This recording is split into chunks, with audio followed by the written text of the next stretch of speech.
দেখো এই মুহূর্তে সরাসরি রাজ্যে পরিবর্তন হয়েছে। পরিবর্তনের পরে বিজেপি সরকার শপথ নিয়েছে এবং সেই সরকার একের পর এক যখন বাংলার যে উন্নয়ন কাজ, সেই উন্নয়ন কাজকে যখন আগিয়ে নিয়ে যাচ্ছেন। কেশপুর বিধানসভার চিত্রটা কিন্তু আলাদা।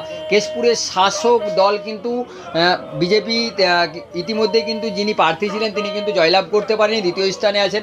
এবং কেশপুরের যিনি বিধায়ক শিউলি সাহা তিনি কিন্তু 50,105টি ভোটে কিন্তু জয়লাভ করছে। কিন্তু তৃণমূল কংগ্রেসের কেশপুরে বিজয় মিছিল এবং কেশপুরে তৃণমূল কংগ্রেসের যে দলীয় কার্যালয়, সেই দলীয় কার্যালয়ও কিন্তু ইতিমধ্যে কিন্তু বন্ধ এবং কাউকে দেখা যায়নি।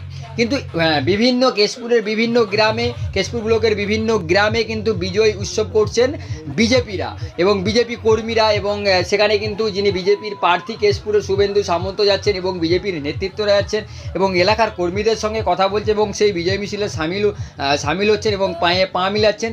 এই মুহূর্তে সরাসরি সেই চিত্রটাই কিন্তু আমাদের কেশপুরের দোগেচা গ্রাম থেকে আমাদের প্রতিনিধি দেখাচ্ছে। দেখে নিন কী চিত্র।